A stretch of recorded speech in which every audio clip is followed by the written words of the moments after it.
الحمد لله رب العالمين والصلاة والسلام على سيد الأنبياء والمرسلين أما بعد فأعوذ بالله من الشيطان الرجيم بسم الله الرحمن الرحيم رب اشرح لي صدري ويسر لي أمري واحلل عقدة من لساني يفقهوا قولي صدق الله العلي العظيم۔ اللہ تعالیٰ سے دعا ہے اللہ تعالیٰ حق اور سچ بیان کرنے کی توفیق عطا فرمائے۔ آج اس ٹاپک کے اوپر ہم بات کرنے لگے ہیں حضور صلی اللہ علیہ وسلم کی بہت ہی پیاری سنت اعتکاف۔ جیسے کہ رمضان شریف کی آمد ہے اور کچھ ہی دنوں بعد 20واں روزہ بھی شروع ہو جائے گا، جس کے اینڈ کے اوپر امت مسلمہ کے اندر حضور کی سنت کے اوپر عمل کرتے ہوئے اعتکاف شریف کی سنت کے اوپر عمل کیا جاتا ہے۔ اعتکاف شریف کے حوالے سے نبی صلی اللہ علیہ وسلم کی چند حدیثیں ہیں، آپ کی خدمت میں پیش ہیں۔ حضرت عائشہ رضی اللہ تعالی عنہا سے روایت ہے، نبی کریم صلی اللہ علیہ وسلم رمضان کے آخری عشرہ میں اعتکاف کیا کرتے تھے، یہاں تک کہ اسی طریقے پر وصال فرما گئے۔ حضرت انس رضی اللہ تعالی عنہ نے فرمایا، حضور صلی اللہ علیہ وسلم رمضان کے آخری عشرہ میں اعتکاف فرمایا کرتے تھے اور ایک سال اعتکاف نہیں فرمایا تو 2 سال 20 دن اعتکاف فرمایا۔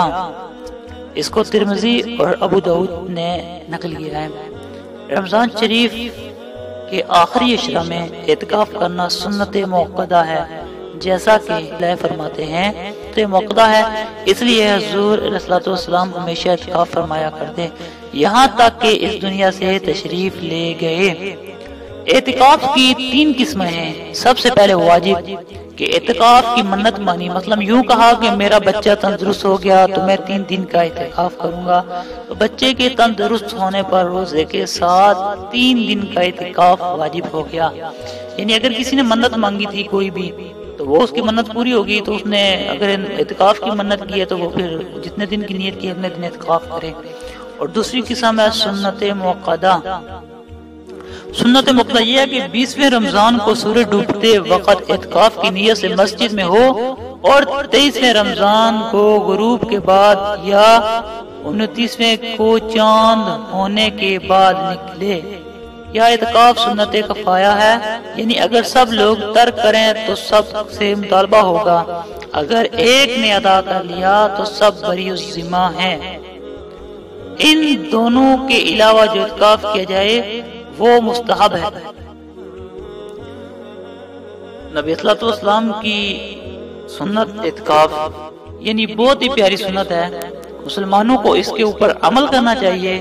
تو اعتکاف کی فضیلت کے حوالے سے کچھ روایات آپ کے سامنے پیش کرنے لگا ہوں۔ اللہ تعالی ہمیں ان کے اوپر بھی عمل کرنے کی توفیق عطا فرمائے۔ یوں تو اعتکاف کے بے شمار فضائل ہیں، مگر عشاقان مصطفیٰ صلی اللہ علیہ وسلم کے لیے اتنی ہی بات کافی ہے کہ آخری عشرے کا اعتکاف سنت ہے۔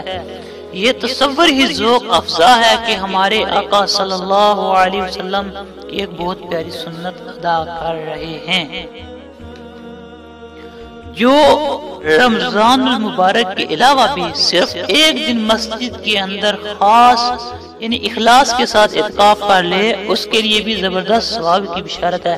چنانچہ اعتکاف کی ترغیب دلاتے ہوئے سرور مدینہ صلی اللہ علیہ وسلم نے فرمایا، جو شخص اللہ عز و جل کی رضا اور خوشنودی کے لیے ایک دن کا اعتکاف کرے گا، اللہ تعالی اس کو جہنم کے درمیان 3 خندقیں حائل کروائے گا، جس کی مسافت مشرق و مغرب کے فاصلے سے بھی زیادہ ہوگی۔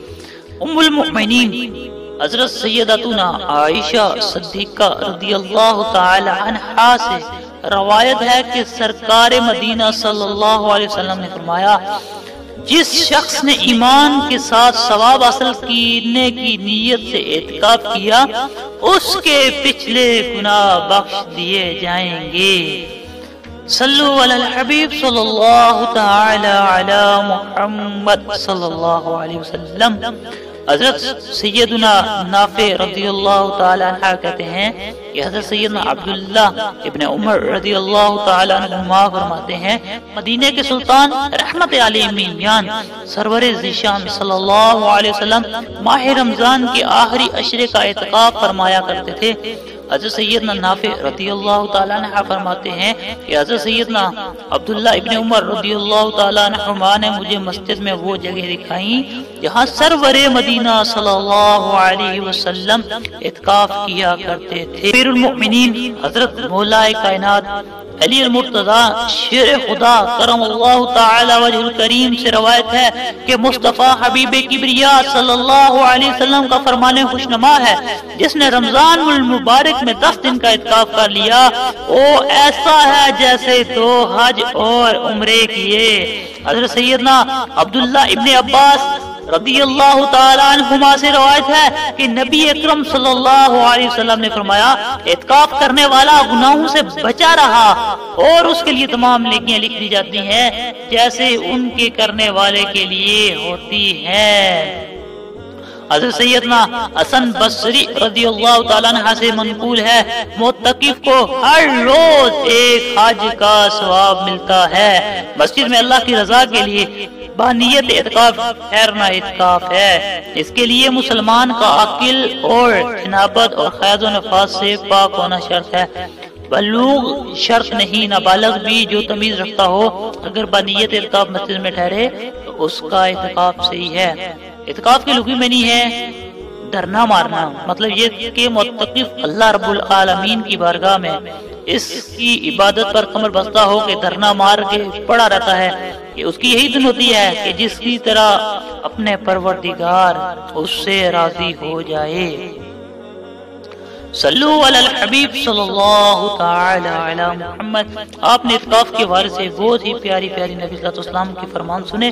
اللہ سے دعا ہے اللہ ہم سب کو اس کے اوپر عمل کرنے کی توفیق عطا فرمائے اور ہمیں صحیح مہینوں کے اندر اعتکاف کرنے کی توفیق عطا فرمائے، آمین بجاہ النبی الامین صلی اللہ تعالی علی محمد۔